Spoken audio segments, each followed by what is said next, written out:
अस्सलाम वालेकुम व्यूवर्स, मेरा नाम है जहांज़ेब सलीम और आप देख रहे हैं मेरा यूट्यूब चैनल। आज हम ऐसे टॉपिक के बारे में बात करेंगे जिसको हम डेली लाइफ में ऑब्ज़र्व करते हैं और टॉपिक का नाम है डिले बिहेवियर या behavioural delay in seeking treatment. Daily basis पर हम बेशुमार सिम्टम्स को फील कर रहे होते हैं जो कि किसी भी बीमारी को इंडिकेट कर रही होती हैं, लेकिन हम उनको नज़रअंदाज कर देते हैं। और high rate of death and disability जो हार्ट अटैक की वजह से आज हम फेस कर रहे हैं, उसकी वजह यही है कि हम लोग उसको एक आम मसल पेन समझ के इग्नोर कर देते हैं, जिसकी वजह से कंडीशन वर्स्ट से वर्स्ट होती जाती है और फिर रिकवरी बहुत ज़्यादा मुश्किल हो जाती है। अब अगर बात करें कि डिले की डेफिनेशन क्या है, तो delay is a time between when a person recognise a symptom and when he obtain treatment. मतलब ये हुआ कि जब एक बंदा रिकॉग्नाइज कर लेता है सिम्टम कि वाकई वो सिम्टम इग्नोर करने वाले नहीं है और एक सीरियस सिम्टम है, और उसके लिए वो डॉक्टर के पास रुजू करता है और प्रॉपर जब ट्रीटमेंट ले लेता है, तो इस सब में जितना टाइम अलैप्स हो जाता है या जितना टाइम पास आउट हो जाता है, इसको हम डिले कहते हैं। अगर हेल्थ साइकोलॉजी की टर्मिनोलॉजी में देखा जाए तो डिले 4 पीरियड्स में अकर होती है। पहला पीरियड होता है अप्रेजल डिले, सेकंड पीरियड आता है इलनेस डिले का, थर्ड पीरियड आता है बिहेवियरल डिले और चौथा मेडिकल डिले। मेडिकल डिले मजीद 2 ब्रांचेज में जाके डिवाइड हो जाती है। पहले नंबर पर शेड्यूलिंग डिले और दूसरे नंबर पर ट्रीटमेंट डिले। अब एक मिसाल की मदद से हम इन सब पीरियड्स को समझने की ट्राई करते हैं। लेट्स सपोज एक बंदा है जिसको एक मसल पेन फील हो रहा है। सबसे पहले तो उसने इग्नोर कर देना है कि हो सकता है कि वैसे ही कोई मसल पेन हो रहा हो और उसने उसको इग्नोर कर दिया है।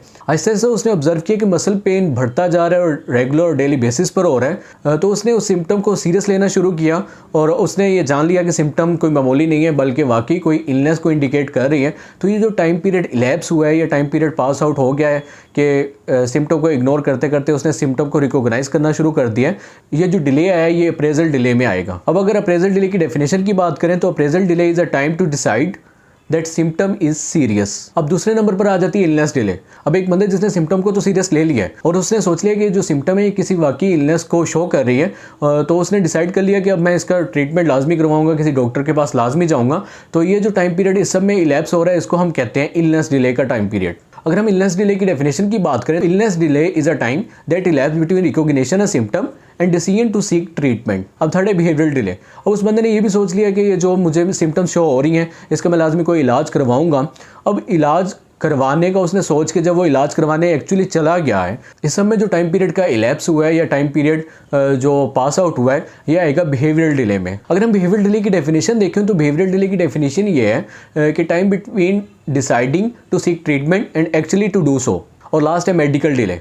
अब उस बंदे ने सोच लिया कि मैंने मुझे सिम्टम भी शो हो गई हैं, उसने उसको सीरियस भी ले लिया है, उसने ट्रीटमेंट का भी सोचा, ट्रीटमेंट करवाने चला गया है। जब उसका ट्रीटमेंट शुरू हो चुका है तो इस सब में जो टाइम पीरियड का इलैप्स आया है उसको हम मेडिकल डिले की टर्मिनोलॉजी में फॉल करते हैं। अगर हम मेडिकल डिले की डेफिनेशन की बात करें, the time that elapse between the person calling for an appointment and actually ही और शी रिसीविंग ट्रीटमेंट। मैंने पहले जिक्र किया था कि मेडिकल डिले की भी 2 ब्रांचेज हैं, जिसमें एक शेड्यूलिंग डिले आता है और एक ट्रीटमेंट डिले आता है। शेड्यूलिंग डिले वो बंदा मतलब उसने डिसाइड कर लिया है कि मैंने इसका ट्रीटमेंट भी करवाना है, वो जाता है डॉक्टर के पास और डॉक्टर उसको कह देता है कि आप अगले सोमवार को आइएगा, उसको एक अपॉइंटमेंट मिल गई है, तो ये शेड्यूलिंग डिले के ज़ुमरे में आएगा। और लेट्स सपोज वो बंदा मंडे को चला जाता है और उसका प्रॉपर चेकअप शुरू हो जाता है, उसके कुछ टेस्ट होते हैं, टेस्ट होने के बाद जब वो रिकॉग्निशन हो जाती है, उसका प्रॉपर फिर दवाइयाँ शुरू हो जाती हैं। इस सब में जितना भी टाइम इलैप्स आता है उसको हम ट्रीटमेंट डिले के ज़ुमरे में काउंट करते हैं। अब मैं अपने व्यूवर्स को बताता चलूँ कि जो डिले होता है कुछ सिम्टम्स को लेके वो अप्रोप्रिएट भी होता है। लाइक आपके गले में एक मामूली सा दर्द है तो वो अक्सर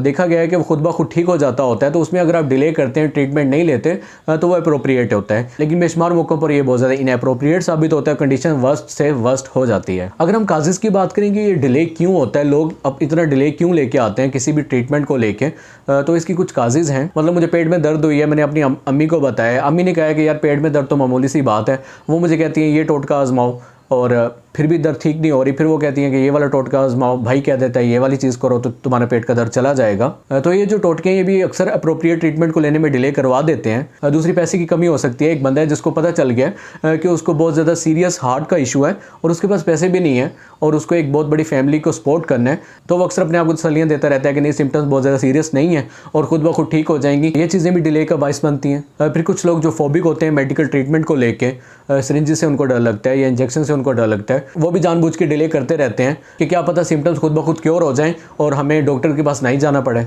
या फिर ऐसे सिम्टम्स हैं जो हमें बहुत ज़्यादा पहले भी हमने फेस की थी और वो खुद ब खुद ख़त्म हो गई थी, तो जब दोबारा से वो सिम्टम्स नमूदार होती हैं तो हम सोच लेते हैं कि यार ये तो वही सिम्टम्स हैं, खुद ब खुद ठीक हो जाती हैं, इसके लिए किसी डॉक्टर के पास जाने की ज़रूरत नहीं है। तो ऐसे सिम्टम्स में भी हम अक्सर डिले कर जाते हैं। फिर ऐसे सिम्टम्स जो हमें हर्ट नहीं कर रही या फिर बहुत ज़्यादा अलार्मिंग सिचुएशन को प्रोवोक नहीं कर रही, तो ऐसे सिम्टम्स को लेके भी हम बहुत ज़्यादा डिले कर जाते हैं। कुछ सिम्टम्स ऐसी भी होती हैं जो मतलब हम डिस्टिंग्विश नहीं कर पा रहे होते, लाइक एक जिस्म पर तिल निकल आए तो हमें पता नहीं चल पा रहा होता कि नॉर्मल तिल हैं जो खुद ब खुद ख़त्म हो जाते हैं या फिर ये कैंसर की निशानी है। तो अक्सर हम ये समझ लेते हैं कि नॉर्मल तिल हैं, खुद ब खुद चला जाएगा, लेकिन बाद में पता चलता है वो बहुत ज़्यादा ट्यूमर की शक्ल इख्तियार कर लेता है। और जो हम डिले डालते रहे हैं उसने कंडीशन को वर्स्ट कर दिया है, तो ये भी डिले की वजह हो सकती है। कुछ केसेस में ये भी देखा गया है कि लोग कंसल्ट तो कर लेते हैं लेकिन ट्रीटमेंट को प्रोसीड नहीं कर पा रहे होते हैं। लाइक अगर उनको पता चलता है कि उनकी बीमारी के ऊपर अच्छा खासा खर्चा आएगा तो वो ट्रीटमेंट को प्रोसीड नहीं करते, या फिर कुछ लोग जब बीमारी से अलार्म्ड हो जाते हैं तो वो उसको मज़ीद थिंक नहीं करना चाहते और घर आ जाते हैं, अपनी नॉर्मल लाइफ को चलाने लग जाते हैं। तो ये चीज़ें भी डिले का बायस बनती हैं। अच्छा, ये वो सारे डिले हैं जो सिम्टम्स की वजह से होते हैं या फिर ट्रीटमेंट प्रोसीड नहीं हुआ, कंसल्ट कर लिया हमने। कुछ डिले प्रैक्टिशनर की तरफ से भी आ जाते होते हैं। लाइक आप डॉक्टर के पास जाते हैं, उसको अपने सिम्टम बताते हैं। अब कुछ सिम्टम्स माइन्यूट बीमारीज़ में भी वही होती हैं और मेजर बीमारी में भी वही सिम्टम्स आ रही होती हैं। तो डॉक्टर क्या करता है कि एक जो एवरीडे बीमारी है उसके लिए आपको कुछ दवाइयाँ लिख के दे देते हैं। आप घर जाके वो दवाइयाँ ले लेते हैं लेकिन मसला हल नहीं होता। आप फिर डॉक्टर के पास जाते हैं, वो फिर कोई दवाई चेंज कर देते हैं। उसके बाद मसला फिर हल ना होने की सूरत में डॉक्टर भी फिर वो सीरियस हो जाता है कि पता नहीं शायद इसको खुदा ना खास्ता कोई बड़ी बीमारी ना हो। फिर वो कुछ टेस्ट लिख के दे देते हैं और जब तक टेस्ट की रिपोर्ट आती है तो फिर पता चलता है कि बीमारी तो बहुत ज़्यादा बढ़ चुकी है। तो हम देख सकते हैं कि डिले फिर डॉक्टर की तरफ से भी आ सकता है as a result of honest mistake. अच्छा, अब हमने डिले की डेफिनेशन भी देख ली, इसकी एवरीडे एग्जांपल्स भी देख ली, इसकी कुछ काजेज़ भी देख ली। तो अगर हम बात करें कि डिले को ख़त्म कैसे किया जाए एवरीडे लाइफ से, तो इसका बेस्ट मेथड यही है कि लोगों को एजुकेट किया जाए कि लोग सिम्टम्स को इग्नोर ना करें बल्कि सिम्टम्स को सीरियस लेके उसको ट्रीटमेंट की तरफ जाएं और रिकवर हो जाएं।